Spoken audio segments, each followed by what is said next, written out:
Hello കൂട്ടുകാരെ, ഗംഗയുടെയും വിനീതിൻ്റെയും പുതിയ വിശേഷങ്ങൾ എന്താണെന്ന് നോക്കാം. അതിനു മുൻപ് നിങ്ങൾ ഈ ചാനൽ സബ്സ്ക്രൈബ് ചെയ്തിട്ടില്ലെങ്കിൽ ആദ്യം സബ്സ്ക്രൈബ് ചെയ്യുക, അതിനുശേഷം ലൈക്ക് ചെയ്യുക. അങ്ങനെ രാവിലെ ഉറക്കമെണീറ്റ് വിനീത് ഇരിക്കുകയാണ്. അപ്പോൾ അവിടേക്ക് മുത്തശ്ശി നടന്നു വരികയാണ്. എന്നിട്ട് ചോദിക്കും, സ്ഥിരം ചോദ്യങ്ങൾ തന്നെ. നീ ഇന്നലെ നന്നായി ഉറങ്ങിയോ? നീ സന്തോഷത്തിലാണോ? നീ ഹാപ്പിയാണോ എന്നൊക്കെ വിനീതിനോട് ചോദിക്കണം. അപ്പോൾ വിനീത് പറയുകയാണ്, ഞാൻ ഹാപ്പിയാണ് രാധമ്മേ. ഗംഗ ഇപ്പോൾ എൻ്റെ ഭാര്യയാണ്. മുന്നേ നല്ല ടെൻഷനായിരുന്നു വിവാഹം ഉറപ്പിച്ചതിന് ശേഷം.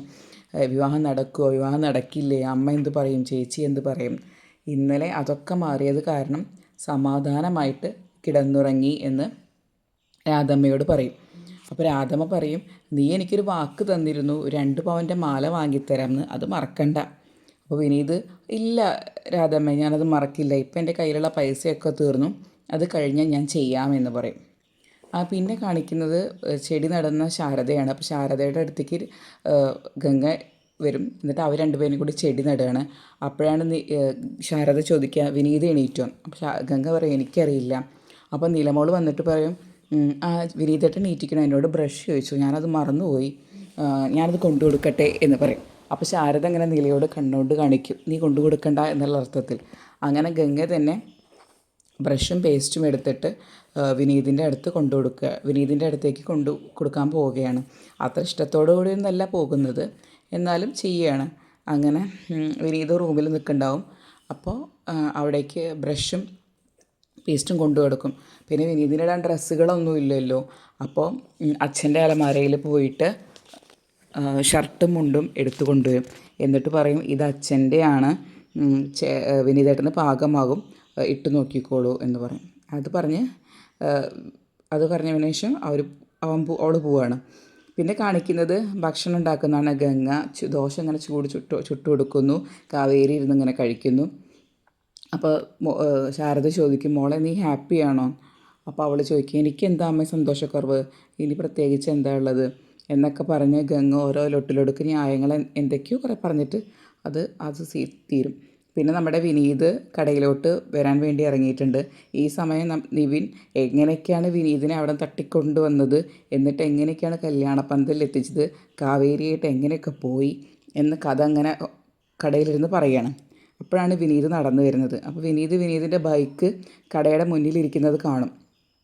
അപ്പോൾ നമ്മുടെ വിനീതിൻ്റെ ചേട്ടൻ ഉണ്ടല്ലോ, കൂട്ടുകാരൻ ചേട്ടൻ, ആ ചേട്ടൻ പറയും, ഇത് നിൻ്റെ അമ്മ രാവിലെ ഒരാളേൽ കൊടുത്തയച്ചതാണ്, നിൻ്റെ ഡ്രസ്സുകളും സാധനങ്ങളും എല്ലാം കൊടുത്തയച്ചിട്ടുണ്ട്, നിൻ്റെ യാതൊരു സാധനങ്ങളും ഇവിടെ വേണ്ട എന്ന് പറഞ്ഞിട്ടാണ് ഒക്കെ കൊടുത്തയച്ചിട്ടുള്ളത് എന്ന് പറയും. അങ്ങനെ പിന്നെ അപ്പോൾ അങ്ങനെ ആ കടയിലോട്ട് വരും. കടയിലോട്ട് വന്നു കഴിഞ്ഞാൽ എല്ലാവരും പറയും, ഞങ്ങൾക്ക് വിവാഹം കഴിഞ്ഞതിൻ്റെ ചിലവ് വേണം, എന്താണ് ഇനി അങ്ങനെ മുങ്ങാമൊന്നും വിചാരിക്കേണ്ട, അതായത് കള്ളുകുടി ചിലവിനെ കുറിച്ചിട്ടാണ് അവർ ചോദിക്കുന്നത്. ശരി, ഇന്ന് വൈകുന്നേരം നമുക്കൊരു പാർട്ടി അറേഞ്ച് ചെയ്യാം എന്ന് പറയും. പിന്നെ നമ്മുടെ ജയബാലൻ ഒരു വാങ്ങിയ വസ്തുവിൻ്റെ പൂജയ്ക്ക് വേണ്ടിയിട്ട് ഒരു ജ്യോത്സ്യരെ കൊടുന്ന് ഡേറ്റ് നോക്കുന്നതൊക്കെയാണ് പറയുന്നത്. അപ്പോൾ ആ ജ്യോത്സ്യം ചോദിക്കും, ജയപാലന് ജ്യോത്സ്യം കുറച്ച് വശമുണ്ടെന്ന് തോന്നുന്നു. എല്ലാം കുറച്ച് വശമുണ്ട്, ജീവിക്കേണ്ട ജ്യോത്സ്യരെ എന്ന് പറയും.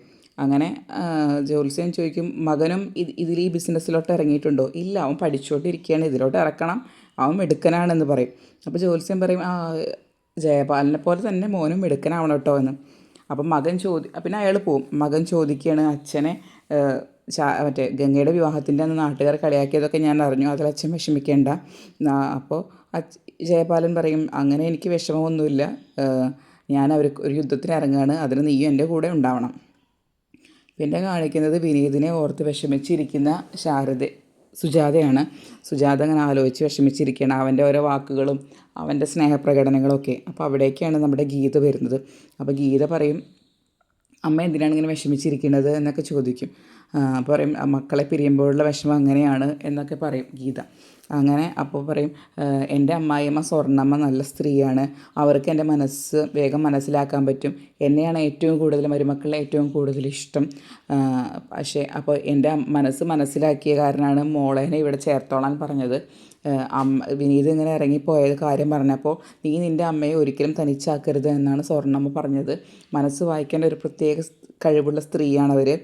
പിന്നെ ചേട്ടന് മോളെ ഇവിടെ ചേർക്കാം, പക്ഷെ ചേട്ടനോട് ഇവിടെ വന്ന് നിൽക്കാൻ പറയാൻ പറ്റില്ല, കാരണം ചേട്ടനാണ് ആ വീട്ടിലെ കാര്യങ്ങളെല്ലാം നോക്കിയിരുന്നത്.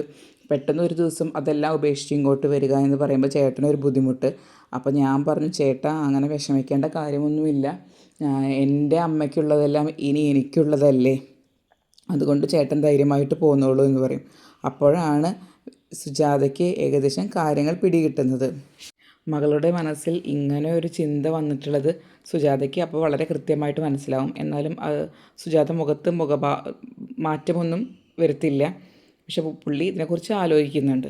ഇത്രയാണ് ഇന്നത്തെ കഥ. കൂടുതൽ കഥകളും പ്രൊമോ ഡീറ്റെയിൽസും ഒക്കെ നേരത്തെ തന്നെ അറിയാൻ നിങ്ങൾ ആദ്യം ഈ ചാനൽ സബ്സ്ക്രൈബ് ചെയ്യുക, അതിനുശേഷം ലൈക്ക് ചെയ്യുക. താങ്ക്